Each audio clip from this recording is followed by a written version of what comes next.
Mortal Kombat Deception actually is easily the most aggressive approach that we've had to making a fighting game. The story in Mortal Kombat Deception starts up exactly where the last Mortal Kombat game left off. The player can see exactly what happened to the deadly alliance of Shang Tsung and Quan Chi, and then it kind of takes off from there and introduces the whole Dragon King storyline as well as this other kind of Sujinko character storyline that we've are introducing in Deception.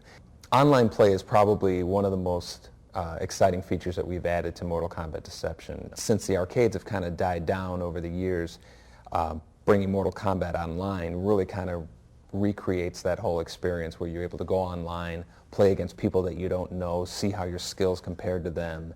And we're really excited about the fact that you're going to be able to play these different modes of play online as well. And I think it's going to add a huge new kind of fire to the whole fighting game genre that has never really existed before since the 90s. Every Mortal Kombat game that I'm going to be involved with is going to have Scorpion and Sub-Zero. I don't think anybody can really imagine those characters not in a Mortal Kombat game.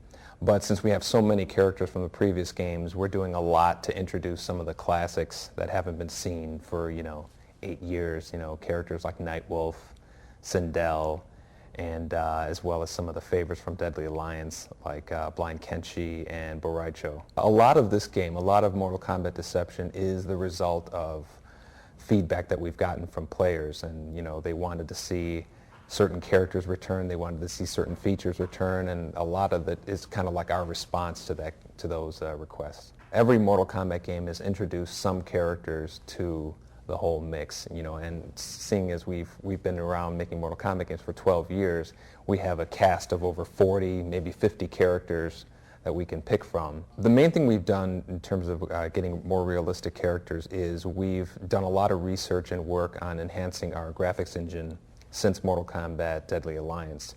And with that extra time, we've managed to really increase the performance that we get out of the current generation of consoles. Mortal Kombat Deception has a much more responsive control and a lot faster attacks than any of the Mortal Kombat games before. In particular, it really has a more varied approach to the fighting styles. The different fighting styles that a character has are going to be much more varied compared to the previous game. They have a lot more faster attacks with weapons, a lot more of a faster hand-to-hand style, and the control of your character in particular is a lot more responsive than any of the other Mortal Kombat games. These new features that we've added to Mortal Kombat Deception are something we've always wanted to do since the last game. We've really tried to take the approach of not only listening to what the players want, but also giving them something that they're not expecting.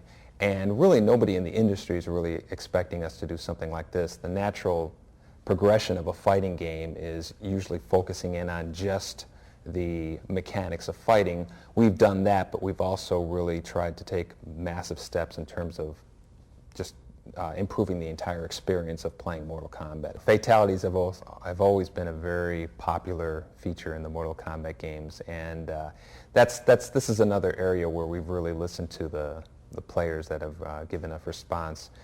Mortal Kombat Deception has 2 fatalities per character, as well as a new feature which we're calling the Harry Carry move, where basically the player can finish himself off and not give the opponent the satisfaction of doing it. We've always taken the approach with Mortal Kombat to try to be different from the other games. I think a lot of the other games try to mimic each other and try to, incorporate certain features and maybe enhance it on that, whereas Mortal Kombat has always tried to be just the most outrageous, fun experience for the player, the most accessible fighting game that there is out there. And I think that really shows by how many games we tend to sell with every version. And that's kind of like our approach to making the new games. It's always been, let's create something new as opposed to trying to mimic something that was already done on another game and enhance that. Mortal Kombat Deception's Conquest mode is really kind of like a game in itself. It really has a lot of elements, RPG elements, adventure game elements, and at the same time it serves as like a training system for people who don't know fighting games too well. It teaches you the basics of the punching, the kicking, the maneuvering around your opponent, and at the same time, it's kind of it's really like an avenue for us to tell the most expansive story that we have in any Mortal Kombat game. But we also wanted to add different modes of play that have nothing to do with the fighting game. You know, we have a puzzle game and that's built into it. We have an adventure mode that's built into it, and we have like a board game that you play, which is kind of like a higher level strategy that you play in order to. It's a lot of similarities to chess, where instead of taking the piece, you play Mortal Kombat to see who wins for that piece. All of these combined together really have made Deception like the most content-filled fighting game ever made, you know, bar none. And because the backgrounds are so varied in different sizes and shapes, you're actually, part of your decision of which character you want to pick is going to be based on which background are we going to be fighting on, because certain characters will have advantages and disadvantages based on the background that you're fighting on, because the characters are varied in speed, size, you know, ability, and with that mix, I think that's going to make it a lot more of an unpredictable outcome of the fight in the fighting game. Mortal Kombat Deception has added a new feature we call the death traps, where basically some of the backgrounds have areas that are dangerous where you can take damage. Not only take damage, but some backgrounds will actually have an area that will kill you instantly. So you can be losing a round, have no energy left, and lure your opponent into the one death trap, throw them into a big meat grinder, and boom, you've won the round. And that whole kind of unpredictable, you know, turn the tables approach to the fighting game is really something that's new, and it's gonna be interesting to see how people use that strategy online as well as off.